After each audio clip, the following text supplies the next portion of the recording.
Oi, gente, estamos aqui com o Vitor Azevedo e eu quero trocar uma ideia com ele, as perguntas que a gente preparou para esse momento. Então eu espero que você curta muito. Vitor, é só Vitor Azevedo mesmo, né?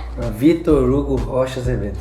Sério? Sério. Ah, isso a mídia não divulga, né? Graças a Deus. Olha, eu busquei um negócio aqui. Sério mesmo que você tocava bateria? Sério, foi a primeira coisa que eu fiz na igreja quando eu tinha 6 anos. Na verdade, aconteceu uma tragédia na igreja. O pastor adulterou e o filho do pastor era o baterista. Então, quando ele adulterou, ele foi embora. Foi todo mundo. E eu era o menininho que ficava do lado da bateria, batendo o pezinho assim enquanto ele tocava e ficava assim, imitando ele e tal. E aí eu olhava e falei, a única pessoa que sabe fazer alguma coisa aqui é o Vitor. E me colocaram na bateria, com 6 anos de idade. Caramba! E eu comecei a tocar e eu toquei até os 14.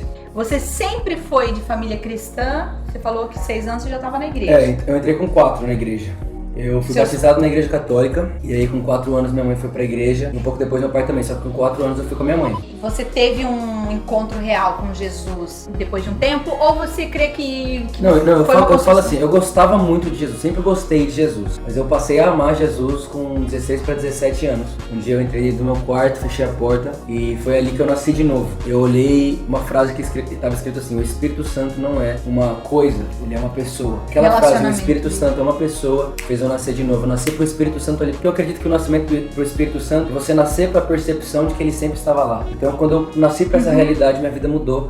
E aí meu cristianismo deixou de ser chato e esforço para algo muito natural e muito sensacional. Isso foi com 16 para 17 anos ali, de acabar de entrar pra faculdade. Engenharia versus igreja, versus? Depende da pessoa. No meu caso, hoje seria. Agora, nesse exato segundo, mas não foi. A engenharia nunca foi minha inimiga, ela me ajudou em muita coisa. Na verdade, eu falo o seguinte, quando eu tinha 3 anos de idade, eu recebi uma profecia de que seria um pregador.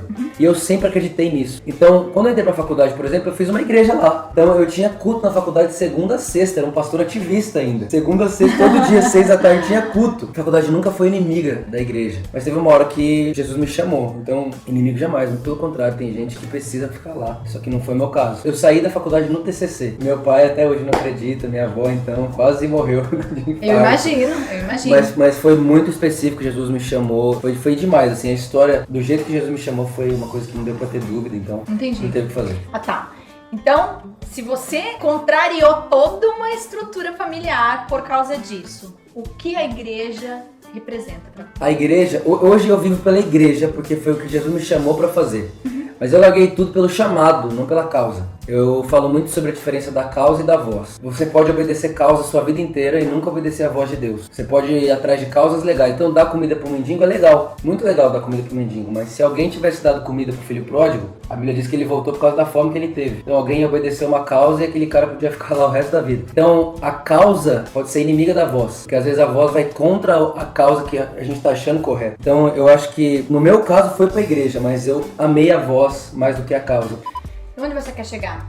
O objetivo como pessoa é ser a pessoa mais parecida com Jesus que minha família conheceu. Meu objetivo como igreja é chegar num lugar onde existe uma igreja apaixonada por Jesus, que está pronta para estabelecer o reino de Deus e está mais do que pronta para ver Jesus voltar, porque eu acredito que a igreja dos fins dos tempos é uma igreja gloriosa, não uma igreja que foge. Então é esse lugar que eu quero chegar, uma igreja, uma estatura de uma igreja gloriosa, onde a igreja sabe o seu lugar, ela sabe o que ela está fazendo. O engenheiro não é menos apaixonado por Jesus do que o pastor da igreja, e a faxineira da igreja não é menos apaixonada por Jesus do que o empresário. Todo mundo é apaixonado por Jesus na sua área, todo mundo é apaixonado por Jesus no seu trabalho, enfim. É uma igreja que não tem espiritual e sagrado, espiritual e secular, mas é uma igreja de pessoas espirituais, não de coisas espirituais.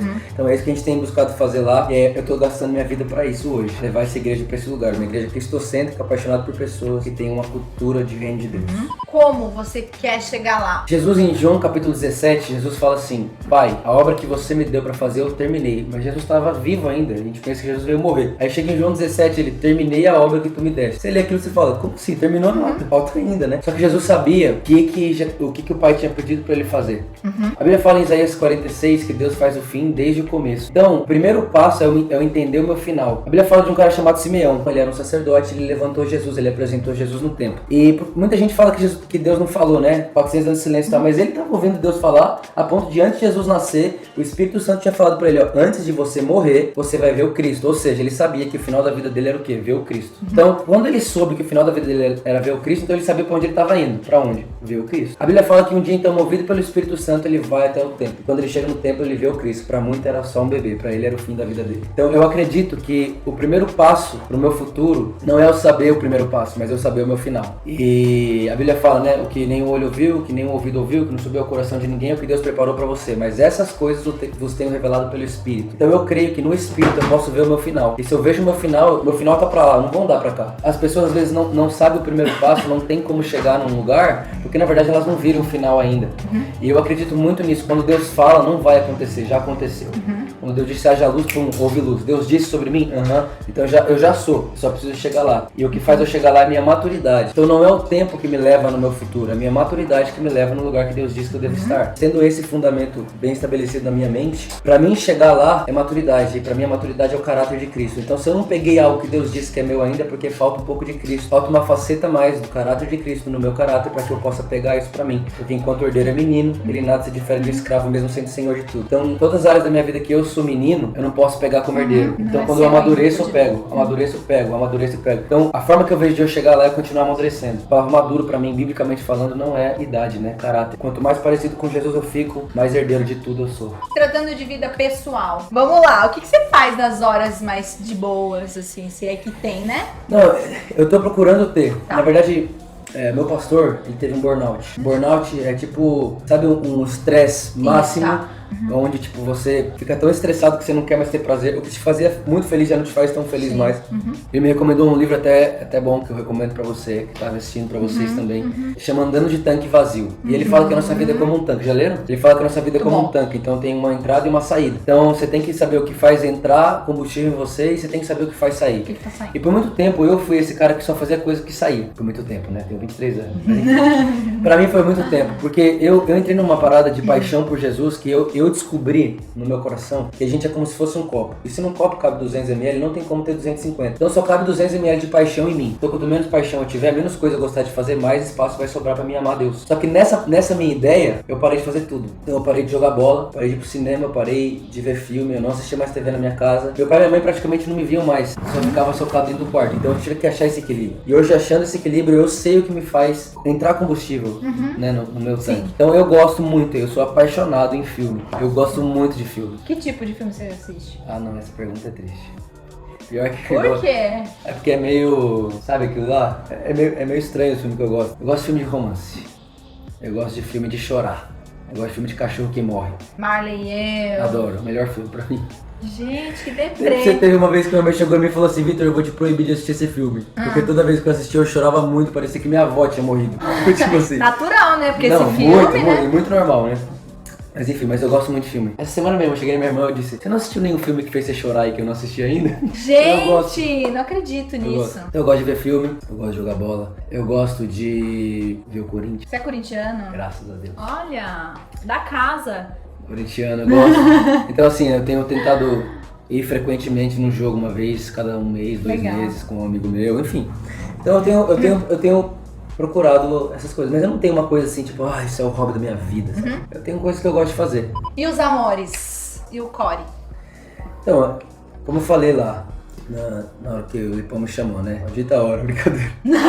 Eu realmente acredito nisso, que Adão não pediu por Eva, ele estava no Senhor. O Senhor pôs Adão para dormir, eu penso, tá? Isso não tá na Bíblia, mas eu penso. Sim. Deus põe Adão para dormir, porque se Deus chega em Adão e fala assim: Adão, todo mundo tem um companheiro e você não, ele ia dizer: lógico que eu tenho, você é minha companhia, não tô te valorizando, Deus. Então tipo, Deus olha para Adão e fala: não, vamos fazer você dormir, vai. Então Adão estava plenamente satisfeito em Deus. Não foi Adão que viu que era bom ele não ficar só, foi Deus que viu que era bom Adão não ficar só. Então assim... É porque você não tem como você querer algo que você não conhece. Não tem como. Na verdade, as pessoas querem muito porque foi colocado como um padrão, e não é padrão. Nunca foi padrão. É um princípio bíblico, lógico, mas não tem uma idade pra você ter um namorado. Enfim, um namorado, né? No caso. Eu já errei nisso de ver uma pessoa e falar: nossa, era exatamente o que eu pensava na minha cabeça. Pessoa de família, do jeito que eu acho legal, do jeito que eu gosto, veste a roupa que eu gosto. Falei, casei, posso escolher, mas não foi por revelação. Não foi uma revelação de... Não tô falando que é revelação, assim diz o Senhor, não. Falando aquele negócio dentro de mim, não foi isso. Foi uma parada que eu vi e acabei... Fez os cálculos, deu certo isso. Existe um lugar de descanso no Senhor, que que é o lugar que eu estou hoje. Eu realmente estou nesse lugar. E eu acho que a gente precisa entrar lá, de saber que é enquanto eu descanso que as coisas acontecem. Eu nunca vi Jesus pedindo pra gente ir atrás das coisas. Sempre vi Jesus trazendo a gente pra Ele. E enquanto a gente tá nele, as coisas que precisam vir atrás virão. Meu coração tá bem em paz em relação a isso. Eu tenho 23 anos. Lógico que às vezes dá um negócio e fala, Deus, na boa, o mundo já viu que não é bom ficar só. Você não viu ainda? Sabe? Mas parece que ele não viu, né, Deus? Mas assim, ele escolheu esperar, né? Ele escolheu esperar por mim. É até uma quebra de um paradigma que muitas pessoas têm. Até lá na igreja teve um caso de um pai. Olha e fala, mas como você é da igreja de um cara que nem tem esposa? Fala pra ele que pastor tem que ter esposa. E aí a pessoa veio falar pra mim. Né? Vitor, meu pai falou que você tem que ter esposa. Eu falei, se ele mostrar pra mim que é um valor bíblico, que um pastor precisa ter uma esposa, então, cara, eu vou realmente largar essa igreja aqui e vou esperar isso acontecer. Então, assim, eu acho que isso é até uma quebra de paradigma. Por quê? Porque a gente acha... Por que ele tem que ter uma esposa? Porque tem que ter experiência. Eu não acredito que eu tenho que aprender com a experiência. Eu só preciso aprender quebrando a cara, dando errado e com experiência aquilo que eu não aprendi com Jesus. A Bíblia diz que ele me ensina em toda a verdade. É claro que tem coisa que eu aprendo com experiência, é óbvio. Mas assim, no sentido subjetivo da coisa, eu não preciso aprender com experiência o que eu posso aprender com Jesus. Eu lembro que uma vez uma pessoa falou pra mim, não, Vitor, é normal isso acontecer. Você precisa passar por isso. Foi até em relação àquilo que eu falei de namoro, né? Você precisa passar por isso, você tem que aprender com a vida. Ficou querendo aprender com a vida, aprender com a vida, aprender com a vida. Diabo quer aprender com a vida, o quê? Cheguei no meu quarto e eu falei, Espírito Santo, o que é esse negócio de aprender com a vida? Eu nunca vi Jesus fazendo isso. E o modelo é Jesus. Ah, mas não é bem assim. Então, peraí. Jesus é o modelo. E aí o Espírito Santo falou pra mim, Vitor, você só vai precisar aprender com a vida aquilo que você não quiser aprender comigo. Então eu digo, eu não preciso aprender com a vida como cuidar de um casal pra cuidar de um casal. Eu posso aprender como Jesus cuidaria de um casal e cuidar do casal como Jesus cuidaria sem ter que aprender com a vida. Então eu acredito nisso. Eu tava até falando, comentei com meus amigos, o Rica já ouviu falando disso. Às vezes eu sinto que, tipo, eu precisava de uma mulher nessa igreja que fosse uma referência, porque eu acredito em referência. Mas não tem nos impedido em nada lá. Você já tinha vindo pra Joinville? Já, né? Vim semana passada. Então, a gente tem, nós, como todo da região, tem seus regionalismos, tem suas palavras, suas expressões que é daquela região. Então, eu trouxe algumas e a brincadeira é o seguinte, você não tem que me dizer o que significa. Você tem que montar uma frase com ela, entendeu? Primeira pergunta. Zarco. Sei lá, zarquei. Nossa, que frase, Vitor. Faz uma frase com mais palavras. Zarco? É. Peguei o zarco e vazei. Nossa, que legal. Sim, ele acertou, mas você não sabe o que é, não né? Não faço ideia o que é. Eu pensei em barco. Falei, peguei o barco e vazei. Ah, então, é um ônibus. Sério? Sério, é um ônibus. Égua. Tô com uma sede da égua. Acertei? Não, égua. Peraí. Vai. Nossa, tá correndo que parece uma égua. Não é. Égua. Meu, tô desidratada cedo. Égua. Tem que ser égua, tem um... Entendi. Ah, essa daí é... Essa igreja é muito zica, você é muito zica, o Lipão é muito zica, o Alex é muito zica, essa sala é zica, Deus é zica. Não? Dengue? Não. Dengue da zica. Nossa, andei um monte de zica hoje. Quilômetros? Não, de bicicleta. Andei um monte de zica? Zica é bicicleta. Sério? Misericórdia. A misericórdia é outra coisa. Peca. Não é peiba, não? Peiba? Ah, sim, eu errei a digitação. Vocês inventaram um dialeto aqui na cidade? Parecendo os anjos que inventando língua. Quer jogar uma peca comigo? Ah, Fubeca. Oi? Fubeca? Vai você. Fubeca, bolinha de gude. É isso. É Fubeca, viu? É dialeto meu. Nunca, já Fubeca? bolinha de gude. Não, gente, vamos jogar Fubeca, ó. Já, é só adolescência isso aí, gente. Caixão pro Billy.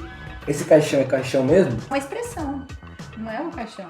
Vamos arrumar um caixão pro Billy dormir?